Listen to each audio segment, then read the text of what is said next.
Salut tout le monde, c'est Jérémy. Aujourd'hui on va parler d'un appareil qui n'est pas tout à fait une tablette, pas tout à fait un ordinateur non plus, c'est la Xiaomi Book S, un ordinateur 2 en 1 tournant sur Windows 11. Et on va voir si ce format apporte un vrai plus au quotidien et surtout ce que ça donne, ce nouveau type d'appareil qui n'existait pas au catalogue Xiaomi jusqu'à présent. J'ai reçu ce produit étant membre des mi-influenceurs sur le forum Xiaomi Global. Vous pourrez retrouver cette vidéo en anglais et sous la forme d'un post sur le forum, je vous mets les liens dans la description si ça vous intéresse. Et petit teasing, j'ai d'autres produits qui arrivent et qui devraient vous plaire. Niveau unboxing, l'appareil arrive dans un emballage assez simple et le chargeur GAN 65W arrive dans une boîte séparée, mais il est fourni avec lors de la commande. J'ai ici la version chinoise, mais vous aurez celui de votre pays en passant commande sur votre store local. Grâce à la technologie GAN, celui-ci est plus compact, mais rien ne vous empêche d'utiliser le chargeur de votre smartphone si celui-ci est suffisamment puissant. Le câble fourni avec est aussi suffisamment long pour pouvoir se brancher et continuer à utiliser l'appareil en parallèle. J'ai aussi reçu le clavier et le stylet comme vous pouvez le voir, mais ceux-ci sont par contre vendus en option et on reviendra sur le prix un peu plus loin. De même que pour le chargeur, j'ai ici un clavier au format QWERTY, mais il existe bien en AZERTY pour la France. Le clavier vient en deux parties, une partie avec les touches et le touchpad et la seconde partie qui sert de cover et qui vient protéger la tablette tout en permettant aussi d'avoir un support inclinable pour la maintenir droite. Celui-ci est fait en simili-cuir et vient se connecter au connecteur Pogo situé sous la tablette. Les touches du clavier sont agréables au toucher, il se rapproche plus d'un ordinateur comparé aux touches du clavier de la Mi Pad 5 Pro que j'utilise aussi. Les touches sont aussi rétro-éclairées pour la nuit mais ne disposent que d'un seul niveau d'éclairage. Le touchpad fonctionne bien et même si on n'est pas au niveau d'un ordinateur portable classique, j'ai pu écrire tout le texte de ma vidéo directement dessus avec la tablette et le clavier sur mes genoux, donc pour quelque chose de très portable ça fonctionne vraiment bien.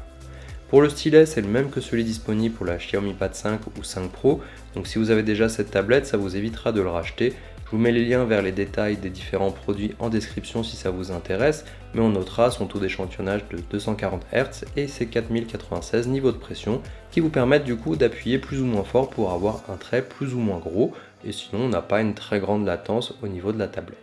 Donc pour la tablette ou l'ordinateur, si vous préférez, celui-ci mesure 8,95 mm d'épaisseur pour un poids de 720 g. Celle-ci est faite dans un alliage d'aluminium et de magnésium et on retrouve la caméra arrière de 13 mégapixels dans le coin supérieur. Sur le côté gauche, on retrouve un haut-parleur, sur le dessus, deux micros, sur le côté droit, un tiroir pour carte SD, un port USB-C, un port jack, le bouton power, les boutons volume et un second haut-parleur pour la stéréo. Sur le dessous, les connecteurs Pogo pour connecter le clavier. On n'aura donc pas de lecteur d'empreintes pour sécuriser le déverrouillage, mais on peut par contre utiliser la caméra frontale avec Windows Hello si on veut éviter les mots de passe, et celui-ci fonctionne bien même de nuit. Si on ajoute le clavier à la tablette, on arrive à un poids d'1,170 kg et l'ensemble est plus épais que mon MacBook Air pour vous donner une idée. Par contre, je ne peux pas enlever le clavier de mon ordinateur, et ici l'ensemble s'attache et se détache facilement, ce qui est pratique pour passer sur une utilisation multimédia pour regarder des vidéos ou aller sur les réseaux sociaux au format tablette, et revenir ensuite sur quelque chose de plus productif ou pour faire des recherches avec le clavier. Pour l'écran, il fait 12,4 pouces avec une résolution WQHD+, un format 16 dixièmes, la plage de couleurs couvre 100% de la norme DCI-P3 et la luminosité monte jusqu'à 500 nits, ce qui permet de l'utiliser même s'il y a pas mal de lumière autour de vous. Attention par contre aux reflets qui pourront gêner dans ces situations. Il est protégé par du Corning Gorilla Glass 3 et on n'a pas d'écran OLED ou de taux de rafraîchissement plus élevé, on aura du LCD et un taux de 60 Hz. Et le point le plus intéressant serait plutôt d'avoir un écran plus grand pour regarder du contenu comparé à une tablette plus classique de 11 pouces par exemple. L'appareil est équipé du processeur Snapdragon 8CX deuxième génération, de 8 Go de RAM et de 256 Go de stockage. Le processeur a une architecture ARM, c'est différent des processeurs plus classiques comme les Intel Core i5 ou i7 qu'on retrouve plus souvent, et celui-ci est censé être moins énergivore. Le gros inconvénient, c'est que la plupart des applications ne sont pas faites pour fonctionner avec ce type de processeur et que certaines ne sont pas du tout compatibles. Par exemple, avec la suite Adobe que j'utilise pour ma chaîne YouTube, j'ai pu installer Photoshop et Lightroom via l'installeur Adobe, mais pas les ouvrir, et j'ai même pas pu installer le reste comme Premiere Pro ou même tout simplement Acrobat Pro qui aurait pu me servir pour éditer des PDF avec le stylet. J'ai par contre réussi ensuite à installer Lightroom via le store Microsoft, et là ça fonctionnait, mais on n'a par contre pas Photoshop de disponible, donc certains logiciels peuvent être ajoutés par d'autres méthodes, mais on n'a rien de sûr malheureusement. Alors bien entendu, on peut utiliser d'autres logiciels qui seraient compatibles et qui rempliraient les mêmes fonctions, mais je pense que c'est plutôt l'appareil qui doit s'adapter à mon utilisation et pas l'inverse, sinon j'en achète un autre tout simplement. Pour le système, ça fonctionne avec Windows 11 qui arrive en version S et dont on peut quitter ce mode pour installer ce qu'on veut. Celui-ci fonctionne bien pour tout ce qui est navigation classique au format tablette, ça répond bien au tactile aussi et il n'a pas de ralentissement particulier.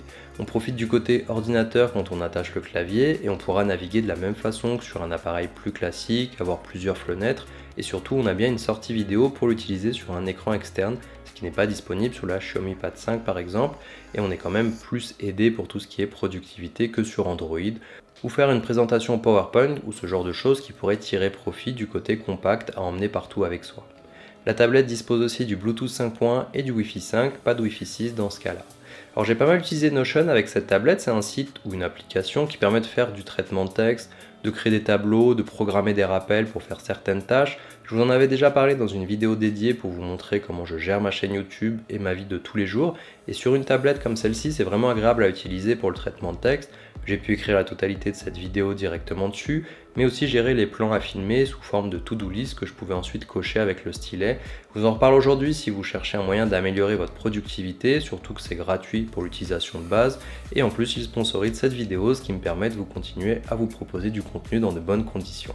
Je vous mets les liens dans la description si vous voulez aller voir par vous-même, ainsi que la vidéo détaillée que j'ai fait sur cet outil, et on continue le test. Pour les benchmarks, j'ai fait plusieurs tests avec 3D Mark, Geekbench ou encore Crystal Disk Mark, et j'ai pas vraiment été bluffé par les résultats malheureusement. On aura plus de puissance qu'un Core i3, mais moins de puissance qu'un Core i5 qu'on peut retrouver sur d'autres appareils équivalents, mais surtout ce Core i5 permettrait d'installer tout ce qu'on veut, contrairement à ce Snapdragon. A noter aussi qu'une nouvelle version de ce processeur est sortie récemment, alors peut-être que celui-là offre plus de performance, mais malheureusement il n'est pas dans la tablette. On pourra jouer bien sûr à des petits jeux dessus, mais il faudra plutôt se tourner sur le cloud gaming au vu des performances si on souhaite jouer avec plus sérieusement. Pour l'autonomie, la marque annonce une autonomie de plus de 13 heures et dans mon cas, je suis plutôt arrivé autour des 7 en l'utilisant pour regarder des vidéos YouTube, des séries sur Amazon Prime et Disney+, ou encore pour de l'utilisation bureautique et écrire du texte. Heureusement que la recharge se fait quand même assez rapidement avec le chargeur et on peut bien entendu l'utiliser en la rechargeant sans problème. Pour l'audio, on a un port jack et de la stéréo et le son est suffisamment bon pour regarder du contenu, écouter de la musique ou pour les appels vidéo, mais rien de transcendant ici.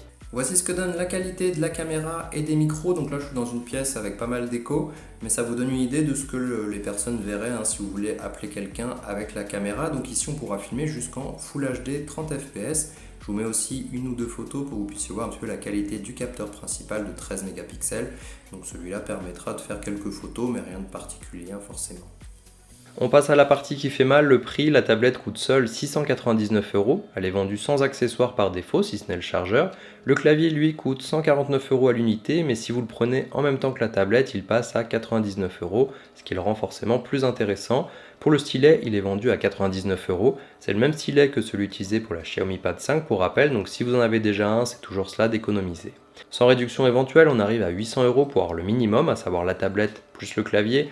Quand je dis que c'est le minimum avec le clavier, c'est que le stylet peut venir dans un second temps. Mais utiliser cette tablette sans clavier, ça perd un peu de l'intérêt vu qu'on est sur un ensemble qui est orienté productivité, prise de notes. Si c'est pour l'utiliser au format tablette seulement, autant partir sur une tablette Android qui coûtera bien moins cher et qui est vraiment prévue pour être utilisée sans accessoires supplémentaires. Pour 800 €, on peut se poser la question de savoir si ça apporte un plus par rapport à un ordinateur ultra portable comme mon MacBook Air M1 que j'ai aussi acheté à ce prix-là et qui lui me permet de faire mes montages vidéo 4K, de la retouche de photos et offrira forcément un meilleur clavier pour un encombrement assez proche au final. Dans mon cas, c'est sûr que si je dois en prendre qu'un en déplacement, ce sera plutôt mon MacBook qui, vu son poids, peut aussi très bien servir à regarder des vidéos, mais surtout ne me limitera pas dans mon usage au quotidien. Pour terminer, on a un appareil qui n'est pas vraiment une tablette, pas vraiment un ordinateur. Le processeur ARM l'empêche d'installer tout ce qu'on veut, ce qui peut être justement l'avantage d'avoir un modèle sur Windows 11 comparé à Android. Et on n'a pas non plus de fonctions qui la font sortir de l'ordinaire comparé aux autres modèles existants comme un écran OLED, un taux de rafraîchissement plus élevé ou encore beaucoup de puissance pour un prix réduit.